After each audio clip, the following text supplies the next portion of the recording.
Hey gamer, today let's take a look at Disney's Dreamlight Valley. Put in about 3 or 4 hours in so far, so let's consider this a first impressions review. In the game, you're tired of the busy life and leave the hustle and bustle for a simpler place where you can farm, explore, and meet the locals. Wait, what's that? I'm explaining Stardew Valley, you say? Sorry, I'm not sure how I could have mixed those up. So, in Dreamlight Valley, you're tired of the busy life and you leave the hustle and bustle for a simpler place where you can farm, explore, and meet the locals. It's a common theme in games today, I guess. All joking aside, from what I've played of Dreamlight Valley so far, is that it's a really solid game and impressive to be part of Apple Arcade. If your Apple product meets the right specs, that is.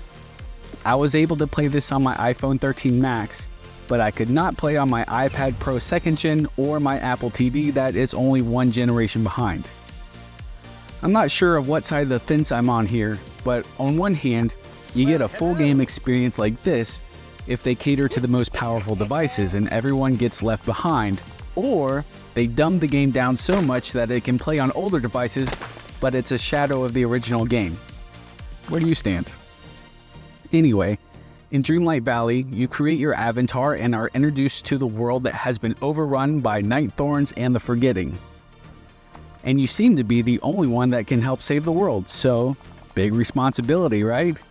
But who wants to do that when you can grow crops, get different outfits, decorate your house, make friends, and cook for them their favorite food, and so on and so forth. The point is that there is a lot to do in this game, and like other game that it's playing homage to, you choose how you want to spend your time.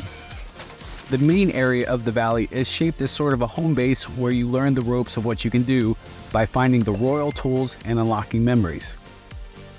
The obvious draw to this game is that it is chock full of Disney characters. So if you're any kind of Disney fan, this game is for you. You make friends with the regulars and even the enemies. And at first I noticed when talking to the characters, they emote almost too much, going from ecstatic to depressed in the blink of an eye, but you get used to it after a while.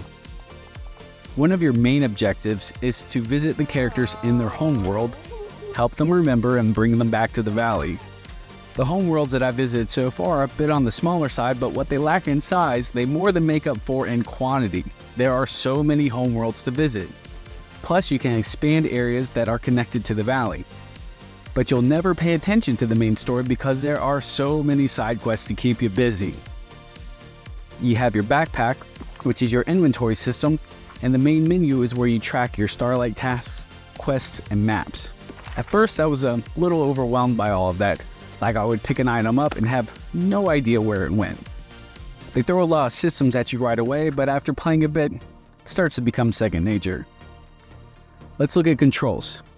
I mostly played with my controller, but you don't really need precision movement and the game has been optimized for touch controls, so I think that touch controls are fine here. It makes me more apt to play on the go. Although I did like the dynamic of using the controller to move around and reaching to the screen to navigate the menu system. You might have noticed from the title screen that this is Dreamlight Valley Arcade Edition. While this version will crossplay with other Arcade Edition versions, it will not with the regular console and PC releases. So, something to keep in mind if you were playing it on the PlayStation, that save will not transfer. The Arcade Edition does include the Rift in Time DLC, but locks you out of Star Pass and the Premium Shop.